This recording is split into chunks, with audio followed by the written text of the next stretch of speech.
used to live in a settlement about 1 mile away from the Gaza Strip. Around 450 lived in the settlement before the attacks.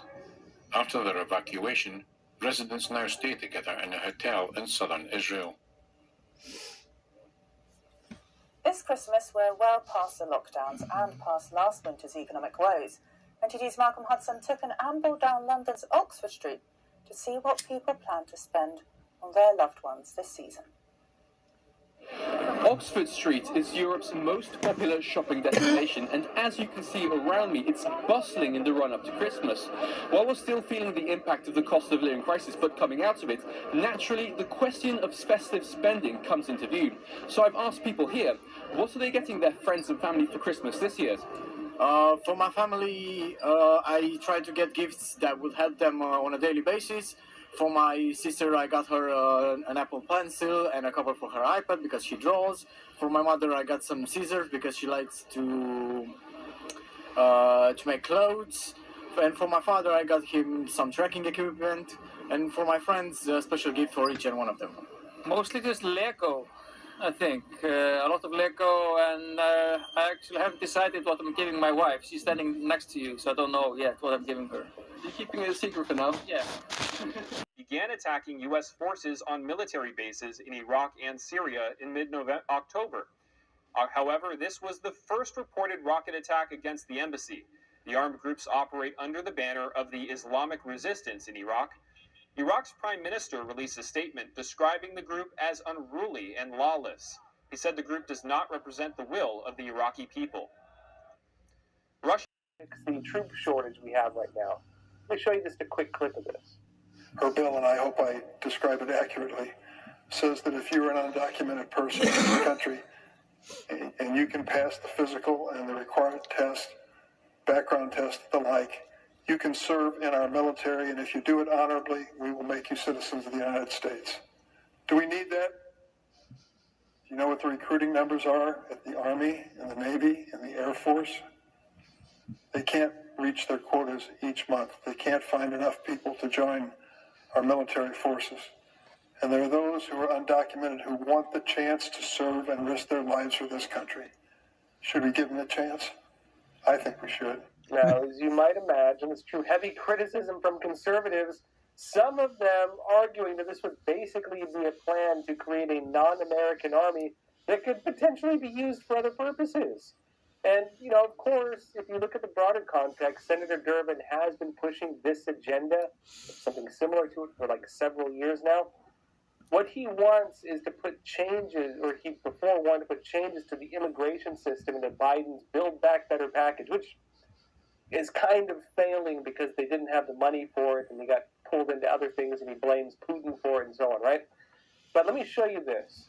Here's one of his official releases from November 2021. This is again Senator Durbin. And Senator Durbin tells the story of an illegal alien. And in this case, I'm differentiating between a legal immigrant and a legal alien. Legal alien being someone who's illegally entered or brought their family illegally entered, versus someone who is granted pseudo-immigration status through questionably legal means. He's talking here specifically about illegal aliens.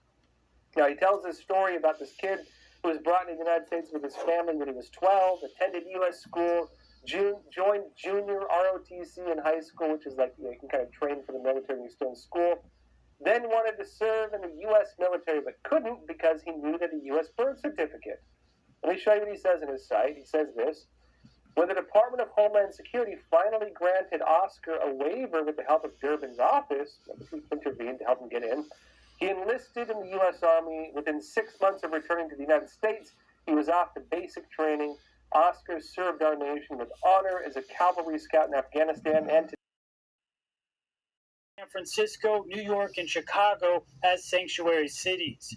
these are cities. Will Osborne, who claims to be part of the organization behind the ads, told CBS 4 they aren't political and, quote, it's more of a blanket statement just pointing people to the direction of it. These are cities that, through their policies and ordinances, have indicated that this is the place to be if you're undocumented. The billboards show landmarks in the advertised city, and in the bottom corner it says it welcomes immigrants. In October, flyers were found near the Texas-Mexico border saying, quote, Welcome Immigrants, United States Sanctuary City Guide. Inside it highlighted San Francisco saying the city has sanctuary city laws, lax shoplifting laws, healthcare, and diverse and tolerant people. The ad says they were paid for by sanctuarycities.com. The website is small and defines a sanctuary city as, quote, a safe haven for immigrants like you, regardless of your immigration status. These cities have policies in place, their cooperation with the national government's effort to enforce immigration laws. This means you can live, work, and enjoy life with a lower risk of deportation. Osborne also told CBS 4, quote, the cities that we're pointing to are those that welcome undocumented immigrants, even if you're homeless or have committed crimes. He also said he didn't know how long the ads would be up for and didn't comment on how much they cost. Jason Blair, NTD News. In Oregon, Out next week. Reporting from the White House, Arus Howe, NTD News.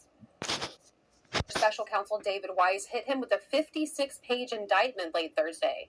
It's the second indictment against Biden in 3 months. NTD's legal correspondent Arlene Richards reviews the highlights and the reactions.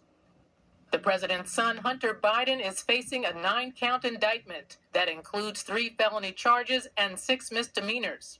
The indictment filed by special counsel David Weiss accuses the younger Biden of engaging in a 4-year scheme to not pay at least $1.4 million in federal taxes from 2016 to 2019, while spending millions of dollars on an extravagant lifestyle. According to the indictment, he spent his money on drugs, escorts and girlfriends, luxury hotels and rental properties, exotic cars, clothing, and other items of a personal nature. It says, in short, everything but his taxes. The lavish $1,000 in payments to various women, $397,000 on clothes and accessories, and more than $180,000 in adult entertainment. Hunter Biden admitted to a crack cocaine addiction in his recent memoir. The indictment says he described his drug use in 2018 as 24 hours a day, smoking every 15 minutes, 7 days a week. In 2021, he spoke to CBS News about that experience. I spent more time on my hands and knees, picking through rugs, smoking anything that even remotely resembled crack cocaine. House Oversight Committee Chairman James Comer attributed the new charges. How are you doing today? I'm doing great. Hope you are. Yeah, doing well. So let's first talk about the new charges against Hunter Biden for 4 years of tax evasion on millions of foreign income that he made from sources like a Chinese businessman and a Ukrainian energy company. Now, on the one hand, Congressman, people say that the DOJ is politically motivated, especially when it comes to Trump's indictments. Do you think that same motivation applies in Hunter's case? I think it's been a reverse motivation. They drug their feet on this case for years, and it's taken a long time and a lot of public information, including whistleblowers coming forward saying that they hadn't actually properly investigated or were kept from investigating it because of Hunter's relationship to his father, the president. So it's interesting to see how this goes. I think really there's 2 things to look at here on the timing of this. Number one, some will say that this is done to keep further congressional involvement away from Hunter, because up until now there had been no real charges concerning the tax evasion and the payments issues, which now are front and center in this case, which would, I'm sure Hunter's legal team will try to keep him from having to go to Capitol Hill to deal with this in a place that would put him in legal jeopardy. Number 2, though, it's also, I believe, the politicization in this situation here is the DOJ, if they were going to bring these cases, needed to bring it before the end of the year so that they're not bringing the case in what would really be a 2024 election cycle. So, again, I think we could argue about, is it already their election cycle or not, but I think that's probably some of the motivations here. And I guess also from just a perspective, is it maybe now this looks like it's actually been investigated. So you're saying coming up on a deadline for Hunter's deposition here in Congress. So from what you just said, you think that one of the motivations behind this is that Hunter Biden's lawyers are going to try to say, look, he's already facing indictments. He has no need to come to Capitol Hill. Is that what you're referring to? Yeah, I have no inside information on what Abby and the rest of his attorney team will actually do, but I could see it actually now being used. We see this all the time in congressional dealing, especially with DOJ and some of the stuff we dealt with the Russia investigation and other things. that they would just claim, hey, this is a part of pending litigation, or it's a part of an investigation. So I could see this being used. Whether it will be or not, that'll be up to Hunter Biden's legal team to decide what they want to do and what risks they want to run. But up until now, he had not been formally charged on a lot of these issues that could be related to the questions he would be asked under oath on Capitol Hill. Now, about that deposition next week, Congressman, I want to ask you about the dispute between a public or a private testimony. We know that's been a big deal around here. So the president's son faces the deadline, of course, next week, although Hunter Biden's lawyer says that they want it in public. Meanwhile, the chairman of the Oversight Committee, James Comer, rejected that proposal, saying that he can go public at a later time after the closed-door session. Now, you, Congressman, served as a ranking member on the Judiciary Committee during your time in Congress. Can you help our audience understand, is this normal procedure to have high-profile witnesses testify privately before a public appearance? Yes, especially in an investigation cycle like this. It happens in different ways. Sometimes you'll just have the private you have the private testimony, if you will, or the private deposition or sworn testimony, however you want to put it, and then you'll have a possibility of a hearing, public hearing later. The interesting part is Democrats who are saying that this should not happen this way are the very same Democrats, many of them which who used the January 6th committee and others to have testimony given before if those were actually publicized in a public hearing. You saw this in the Russia investigation under Adam Schiff and others. So it's not that unique in dealing with this, because it actually the away from the camera testimony can actually be given it more length. It can be more in depth. It can be much more specific or You're going to jail, Hunter. Needs of what the Congress is looking for than the regular 5-minute intervals that you see, questioning cycles that you see in a public hearing. Last week I was there, I'm sure you saw them, that said Bidenomics. When he talks about the economy, that is Bidenomics. The White House is also used to turn MAGAnomics to contrast Biden's policies with Trump's. And Trump today, meanwhile, decried what he called the worst inflation in decades and a terrible economy. New inflation numbers are expected to be rolled out next week. Reporting from the White House, Iris Howe, NTD News. Will Tucker Carlson be former President Trump's running mate in 2024? The talk show host now reportedly responding to the rumors. This as Trump expands his lead in a new 2024 poll. NTD's Arian Pastar has an election update. Former Fox News host Tucker Carlson reportedly responding to speculation about running for vice president alongside former President Trump. Carlson was reportedly asked about the issue at a Christmas gala and responded very loud. Go from well-paid street schizophrenic to a politician. It's just kind of hard to envision. Tucker's comments came just hours after Axios reported on these speculations. And according to the outlet, it is Melania Trump who wants Tucker to run besides the former president. Now, the talk show host previously said he has no interest at all in positions of power, but he didn't rule it out when he was asked on Thursday. At the same time, a new Emerson College poll found that Trump maintains a 47 to 43% lead over President Biden in a hypothetical 2024 matchup. And Trump's lead increases when taking other candidates into account.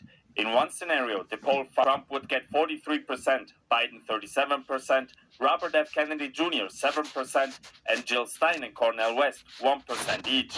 And looking at the GOP primaries, Emerson found Trump leading with a strong 64%, way ahead of all other Republican candidates. This comes away from the Bidenomics branding by the White House. Why do you think the branding hasn't fared too well with voters?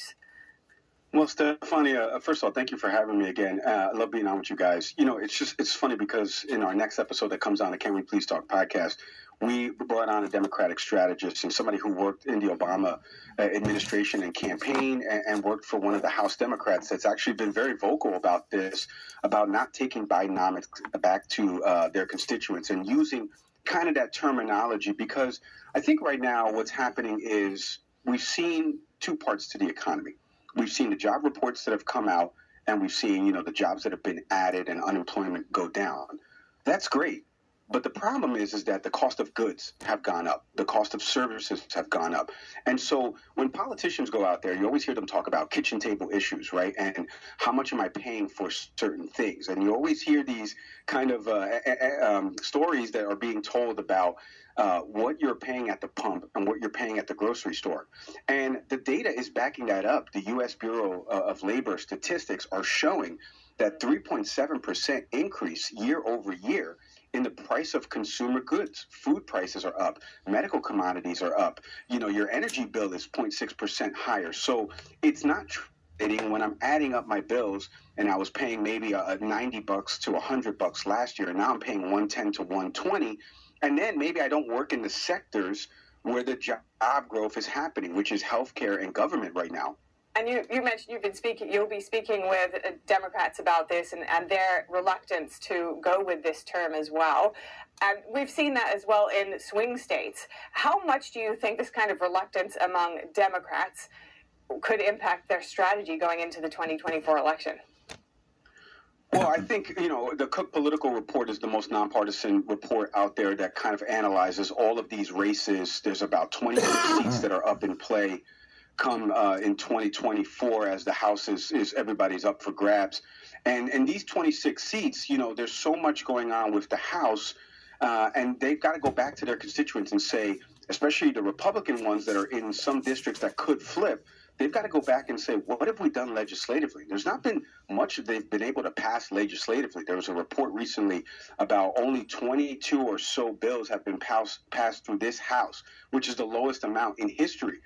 So I think right now, the biggest thing for me that's been echoing, and I've mentioned this a couple different places, was Representative Chip Roy, who's going to be on our program in the coming weeks. He had said something on the House floor recently of like, can I take back to my constituents? What can we do better here in D.C.? We have done nothing. We've got to do something. On the Democratic side, I think right now it's not helping that they're not trying to find some bipartisan support in gathering some of this stuff and getting the message of unity and working together in Congress. I've talked to a couple folks in Congress about how do you reach across the aisle and do something that can start helping the American people, whether it's feeling, inflation and the cost of goods and services, like I mentioned before, going up.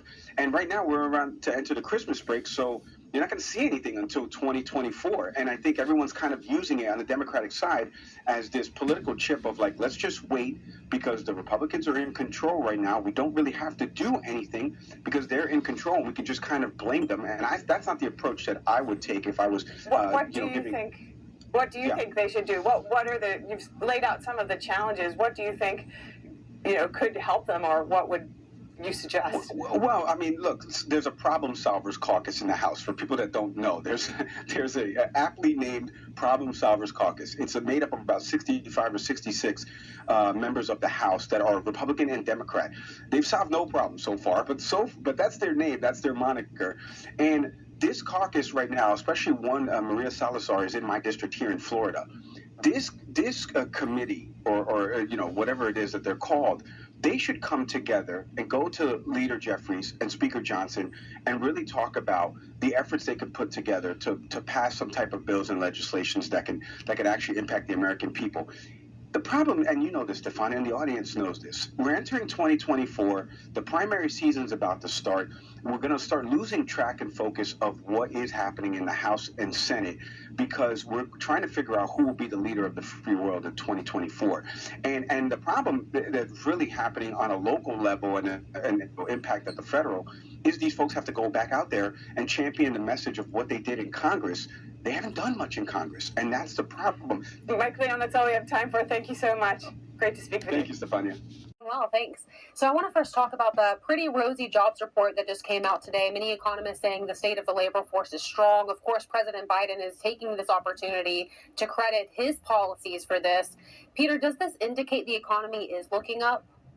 No, in fact, I don't think there's anything to take credit for. First of all, the jobs number, sure, it was better than expected, but we'll probably end up revising it to worse than expected next month. That's pretty much what they do. They come out with a number, and then the following month, they revise it lower. But even if you look at the, I think, 199,000 jobs, 24% of those jobs were just striking auto workers or motion picture workers going back to jobs they already had because they settled their strike. So that's not really job creation. Yeah, and then right. 82% of the rest of the jobs that were created were government jobs and healthcare jobs. So these are not the productive jobs that are you're producing goods that we need, that we can consume, that we can export, and all these government workers have to be paid for by the private sector. That means the government has to run even bigger deficits.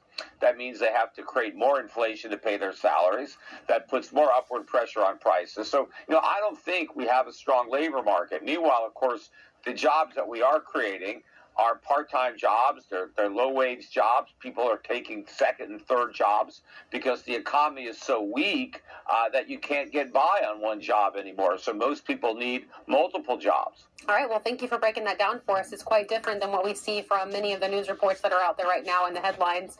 I just wanted to move on to talk about the fact that the price of gold hit a record high earlier this week, but now, of course, we know that's gone down to normal. But about the fact that it did hit a record high, but the fact that people did buy gold more, what does that say about the state of the economy?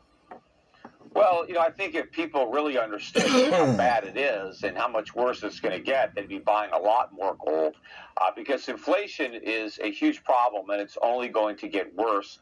The talk of the Fed successfully returning inflation to 2%, that's all talk. It's not going to happen. The genie is out of the bottle. There's no putting it back in.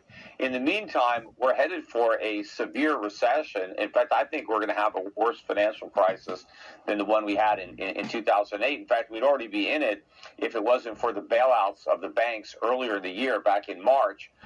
But that has a short shelf life. I think the problems that underlie the banking system are building. The entire banking system is insolvent based on more than 10 years of 0% rates. They've loaded up on low-yielding long-term bonds. They're underwater in those positions.